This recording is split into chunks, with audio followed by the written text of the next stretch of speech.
Delphine Chaume, bonjour. Bonjour Olivier. Bienvenue à nouveau dans le cadre du Forum des Humanités, où ce semestre nous traversons une thématique qui est celle de la violence. Nous avons abordé la question du cannibalisme et aujourd'hui nous allons retourner à Reims avec Didier Rébon, l'auteur de cet ouvrage qui est Retour à Reims. Alors Didier Rébon est un sociologue et philosophe français contemporain, il vit actuellement, il est célèbre et connu et traduit dans le monde entier. Ce bouquin a été même porté sur scène à Berlin à la Schaubühne, qui est un théâtre très célèbre, dirigé par Thomas Ostermayer. Et dans ce livre, le sociologue applique et utilise les concepts de sociologie sur lui-même pour essayer de comprendre quelle est sa trajectoire sociale. Il reprend ainsi une démarche qui avait été initiée par Pierre Bourdieu. Plutôt que de se servir de la psychanalyse, on va utiliser la sociologie pour comprendre qui on est, d'où on vient et où on est arrivé. Et il va effectuer ce retour, qui est aussi un retournement, c'est un retournement sur soi, qui n'est pas sans violence pour quelqu'un qui pense s'être arraché à son milieu social d'origine et qui n'est pas sans honte. Et cette honte, justement, c'est une forme de violence sociale intériorisée qui nous intime de ne pas dire. Oui, alors Didier Ribon le dit dans ce texte, en fait, il dit « Je suis le fils de la honte ». Donc ça, c'est déjà très clair. C'est la trajectoire d'un jeune gay issu de la classe ouvrière, hein, c'est sa trajectoire à lui. Et en fait, il revient à Reims au moment de la mort de son père. Ça fait très longtemps qu'il n'y est pas retourné, qu'il n'a pas vu sa famille. Et au moment de ce retour, en fait, va affleurer à sa conscience le fait qu'il pensait s'être arraché de ce milieu, s'en être affranchi, et il se rend compte que non. Et là, il va s'interroger sur le fait qu'il a pu écrire sur la honte sexuelle, mais il n'a jamais écrit sur la honte sociale. Il a conscience aussi du fait que c'est un habitus clivé, hein, c'est la formule de Bourdieu, parce qu'en fait, il appartient à deux mondes très différents, voire antagonistes, le monde ouvrier et le monde bourgeois. Intellectuel, bourgeois, de gauche. Exactement. Et en fait, il y a une mélancolie qui se dégage de cette conscience d'être complètement clivé. Et puis, il y a aussi, à ce moment-là, une mauvaise conscience aussi, une sorte de culpabilité. Et il se demande pourquoi, en fait, le fait de fréquenter la classe ou le monde bourgeois lui a fait ainsi renier sa famille. Et en fait, il se rend compte qu'il a intégré les normes bourgeoises et le regard bourgeois sur la classe ouvrière, c'est-à-dire cette espèce de dégoût, de mépris, et c'est tout ça en fait qu'il veut explorer dans ce texte. Alors, il y a plusieurs choses. Il a un habitus clivé. Alors chez Bourdieu, la question de l'habitus, c'est la question justement de l'incorporation, de manière de penser, de sentir, d'agir par le corps, elles deviennent quasiment invisibles. Et nous avons un habitus de classe, selon Bourdieu. Donc, si l'on est ici du milieu bourgeois ou ouvrier, on a un habitus déterminé. L'habitus clivé, c'est des gens qui changent, qui sont des transfuges de classe, donc ils passent d'une classe sociale à une autre. Ça crée, comme vous l'avez dit, une forme de mélancolie, une forme de souffrance aussi, qui peut être sublimée aussi dans la création, puisque souvent, c'est des individus qui ne se sentent à l'aise nulle part et qui ont du coup un regard très particulier et très distancié sur les mondes sociaux, les univers sociaux où ils vivent. Et c'est ça aussi l'un des enjeux du bouquin de Didier Rébon, c'est le regard qu'il va porter à la fois sur le monde bourgeois auquel il est désormais rattaché et sur le monde ouvrier dont il a honte et qu'il a quitté. Oui, alors il y a plusieurs choses. Il y a d'abord le fait qu'on a, dit Didier Ribon, une conscience de classe uniquement quand on est dominé. C'est-à-dire que cette conscience de classe, elle se ressent dans sa chair, dans son corps. Les dominants, c'est-à-dire le monde bourgeois, n'a pas du tout conscience d'appartenir à un monde spécial, spécifique, etc. Ça, c'est la première chose. Et en même temps, il dit, la question du corps est très importante, il dit en fait, quand il regarde avec sa mère, quand il revient, des albums de famille, il voit ces corps du passé, il dit ce sont des corps sociaux qui sont marqués en fait par la violence sociale. Et le corps de sa mère aussi, qui est un corps perclus de douleur, qui est un corps qui se tient mal, en fait, c'est aussi là qu'on voit l'existence des classes dans le corps. Et ce que fait Didier Ribon avec ce texte, c'est de parler d'un lieu depuis un autre lieu, et inversement, c'est-à-dire qu'il bouge les lignes, il va se transporter d'un lieu à l'autre, et c'est ça en fait qui lui permet d'échapper à toutes les normes, c'est-à-dire aux normes du monde ouvrier, mais aussi aux normes du monde bourgeois qu'il a intégré. et donc de créer une sorte d'étrangeté, d'écart qui va lui permettre de trouver une nouvelle forme d'autonomie. Et d'ailleurs, c'est ce que disait aussi Annie Ernaux avec la même problématique, c'est-à-dire que se dire, se raconter, permet de transférer son corps, un nouveau corps en fait, dans le livre. Annie Ernaux, qui est un écrivain français, une écrivaine française contemporain aussi, qui s'est intéressée particulièrement à cette question de l'origine sociale, qui s'est élevée socialement, elle aussi issue d'un milieu très populaire. Par les livres, elle a acquis une culture savante, elle est devenue un écrivain qui est aujourd'hui là aussi internationalement reconnu, et que Didier Ribon cite. Le destin de Didier Ribon, comme celui d'Annie Ernaux, est absolument exceptionnel. C'est une trajectoire sociale ascensionnelle qui est brillante.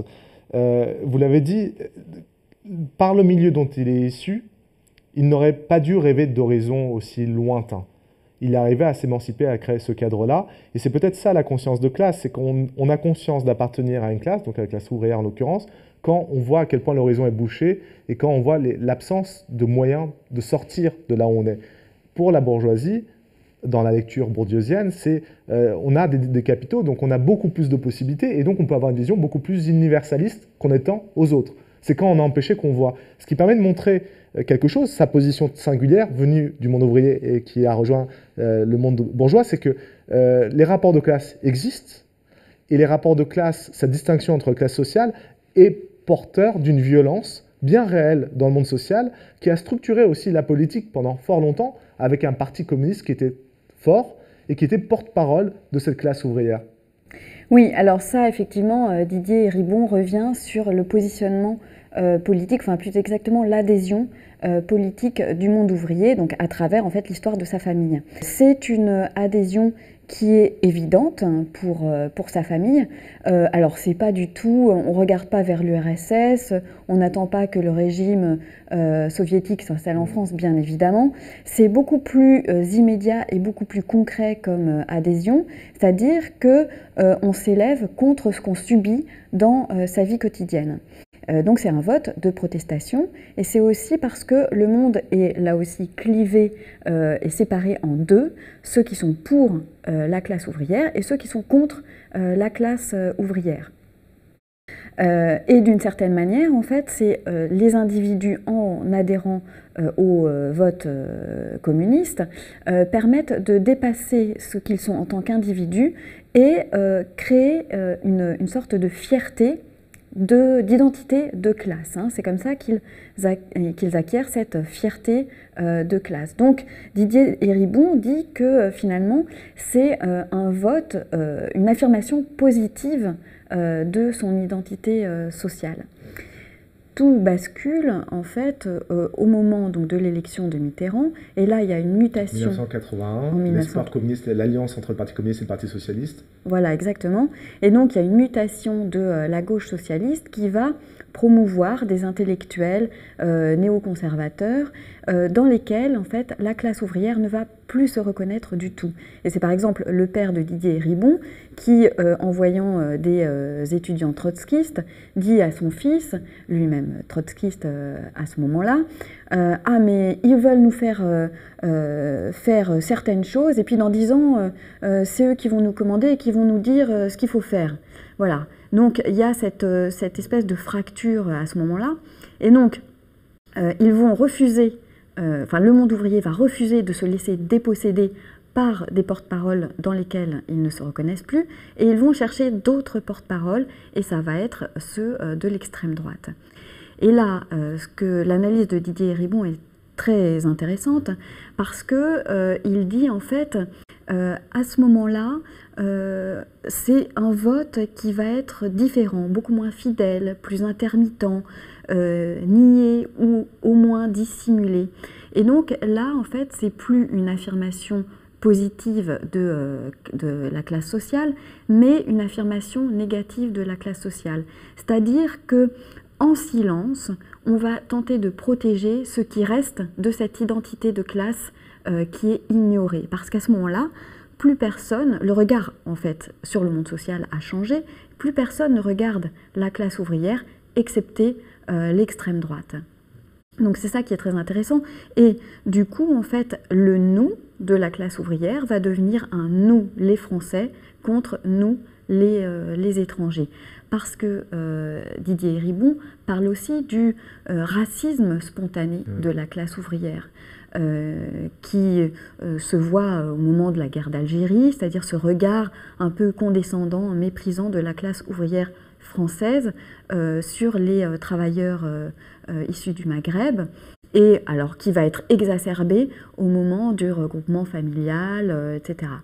Mais en fait, même avant ce virage vers l'extrême droite, en fait, ce racisme populaire de la classe ouvrière est complètement décorrélé du vote. C'est deux niveaux de conscience différents.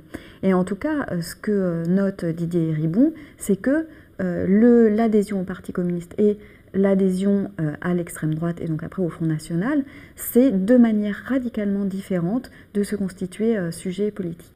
Oui, il y a dans cette idée du racisme ordinaire où le réflexe spontané raciste était dépassé quelque part grâce à cette adhésion positive en une idée d'une classe sociale qui peut se mobiliser, qui est mobilisable et qui peut transformer le monde. Et là, c'était le vote pour le Parti communiste. On voit bien que l'offre que propose l'extrême droite est une offre plus négative dans le sens qu'elle suscite une adhésion qui est plus une réaction. C'est ce que décrit Didier Eribon aussi. Donc ces réflexes sont réactivés, mais il n'y a pas un dépassement, il n'y a pas une façon de se transcender en tant que classe dans ce vote-là, une mobilisation en tant que classe ouvrière. Et effectivement, la substitution des rapports de classe ouvriers-bourgeois voit un autre critère dominé, français, étranger. Donc on trouve plus exclu que soi et on devient le dominant de ceux qui nous apparaissent comme plus exclus. Donc là, il y a une forme de violence sociale qui existait, mais qui était vers un agent de transformation, et une autre violence sociale qui est une violence d'exclusion, de rejet et voire de racisme. On sent que dans cette analyse qui est très fine et qui nous permet aussi de penser la situation aujourd'hui, en France et en Europe, on sent que c'est un peu par ce biais-là aussi que se réconcilie Eribon avec son origine sociale, puisque lui-même est un homme de gauche, très à gauche, affirmé à gauche, et il arrive à introduire une subtilité dans l'analyse du vote ouvrier aujourd'hui, qui n'est pas juste ostracisant, en disant les ouvriers ont tort en votant pour le Front National. Il arrive à revoir les mécanismes qui sont à l'œuvre derrière, et c'est une façon de dire je sais d'où je viens aussi. Ce que vous dites, il a perçu le racisme ordinaire qu'il pouvait y avoir chez ses parents, par exemple. Le climat qui l'entourait n'était pas vraiment un climat d'une société ouverte.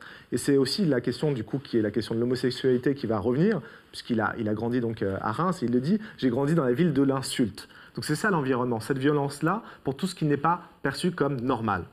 Alors oui, en fait, il en parle très bien avant de parler de l'homosexualité, en fait dans la figure de son père.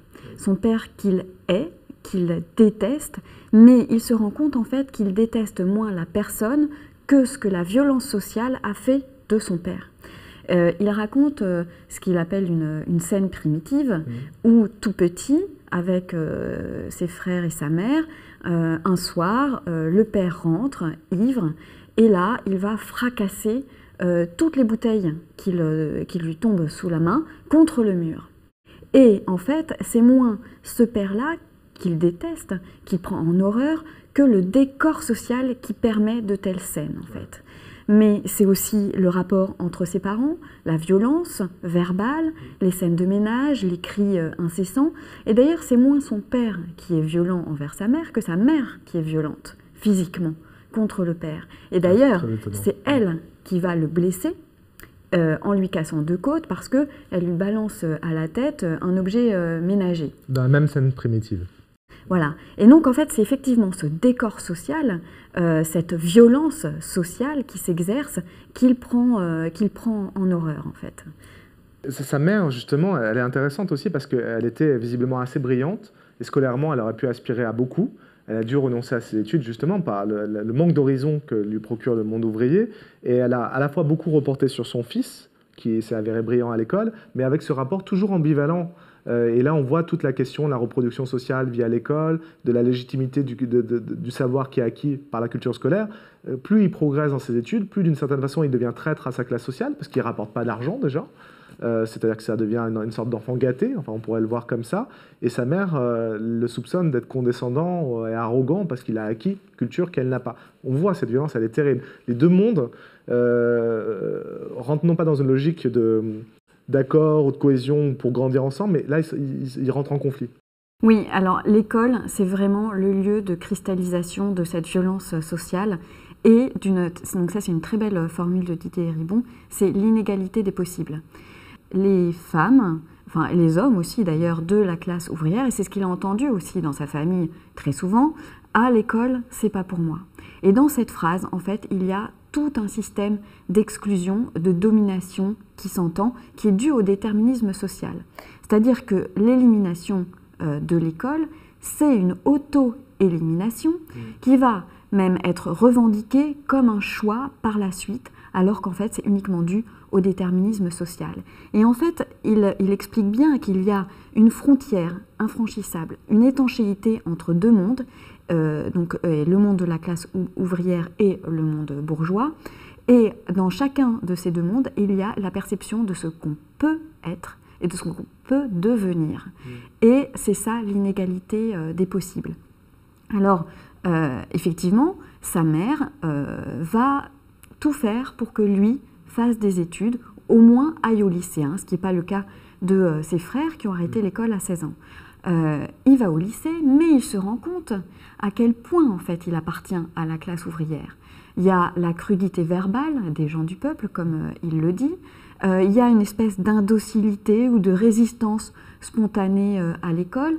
Et il explique bien qu'il va devoir faire l'apprentissage de la culture scolaire, qui n'est pas du tout évidente pour lui, qui est même contre-naturelle, parce que la culture scolaire implique un type de rapport à soi qui est l'inverse de ce qu'on est chez lui.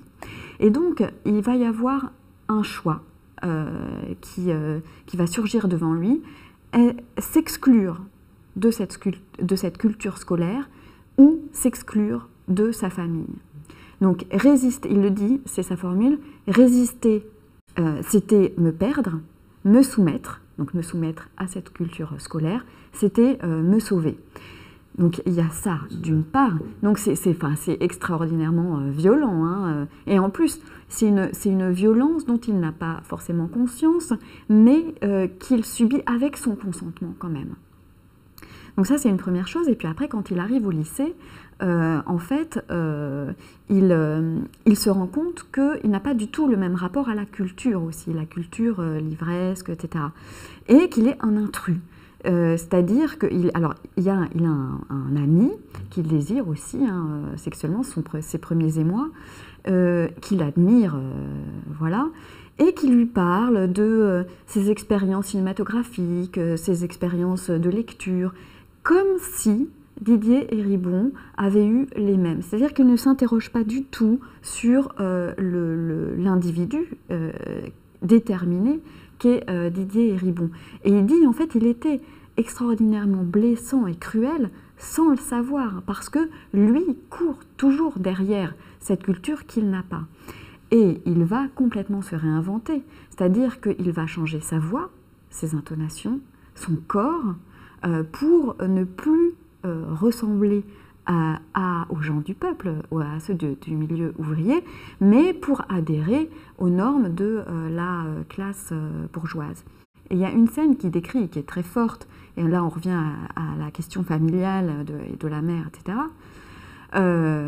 Il apprend la chanson de Noël, Merry Christmas en anglais, et puis tout fier, il va la chanter à sa mère, qui, dans un accès de rage, l'insulte en lui disant « Mais tu te moques de moi en me disant des choses que je ne comprends pas ».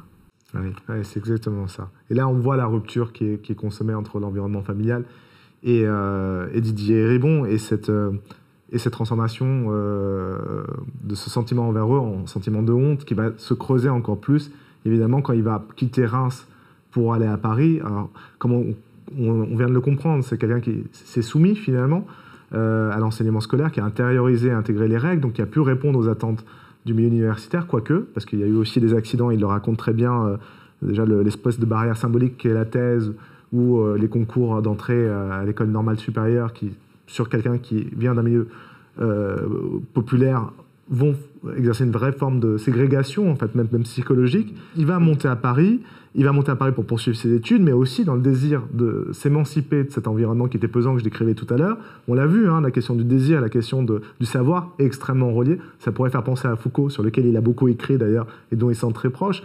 Savoir et désir sont reliés. Il découvre une sexualité qui n'est pas celle qui est la norme dans son milieu, l'hétérosexualité, et à cette sexualité homosexuelle est associée des valeurs qui seront, on pourrait dire, féminines, une certaine tenue, un certain intérêt pour les choses nobles, la culture, la littérature, l'opéra, la musique classique, ce qui va aussi l'aider à se transformer et ce qui va lui permettre d'accomplir ce qu'il appelle un miracle, en fait. Oui, et ce qui est dû effectivement à son homosexualité, en tout cas c'est comme ça qu'il le raconte. Il dit « Reims, c'est la ville de l'insulte ». Parce qu'au moment où il découvre ce désir homosexuel, il va basculer dans une catégorie sociale, une identité qui est déjà stigmatisée par l'insulte. Donc c'est une identité qui existait avant, qui est donc encore une fois stigmatisée par l'insulte, façonnée par l'injure, l'insulte, et qu'il va incarner. Et alors là, en fait, il montre bien à quel point, en fait, l'homosexualité impose de trouver des issues pour que l'individu n'étouffe pas. Et il se pose la question, il dit « Je suis un miraculé, mais peut-être que ce miracle, je le dois à l'homosexualité qui m'a obligé, en fait, à sortir de ce milieu. » Et ça va, par exemple, être la fréquentation des lieux gays, qui sont des espaces en fait protégés, mais où s'exerce aussi une forme de violence très forte qui va au-delà de l'insulte, parce que là, on a de la violence physique, des voyous aux abords de ces lieux gays. Qui traînent pour casser de l'homosexuel. Ouais. Exactement.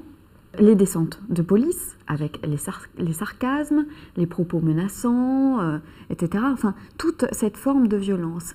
Et il se pose la question aussi, qu'est-ce que c'est qu'un désir qui doit se taire, un désir qui doit se réaffirmer, s'affirmer sans cesse? Qu'est-ce que c'est qu'un être comme ça qui subit cette violence-là, et donc qui va construire un être au monde qui s'actualise uniquement dans l'insulte. Et c'est là aussi on voit à quel point en fait ça a pu contribuer à le sortir de ce milieu. Il arrive un moment où la honte se transforme en orgueil. Et cet orgueil-là est fondamentalement politique parce que en fait, c'est un défi aux normes sociales, à la normativité, à cette violence de la norme qui s'exerce sur les individus. Et donc, c'est en retournant l'insulte, en se la réappropriant, qu'on bâtit cet orgueil-là. C'est-à-dire qu'on passe de la honte à l'orgueil.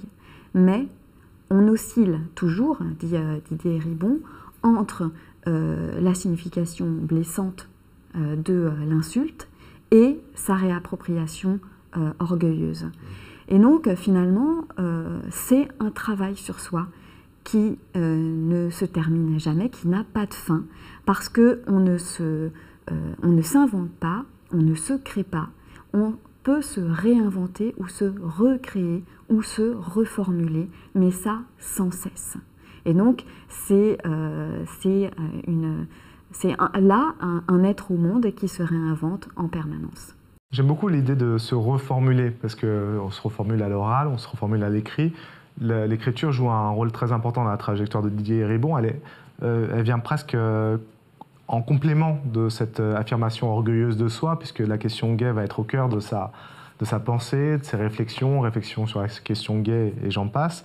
Il a transformé cette honte sexuelle en orgueil et en objet d'étude théorique solide.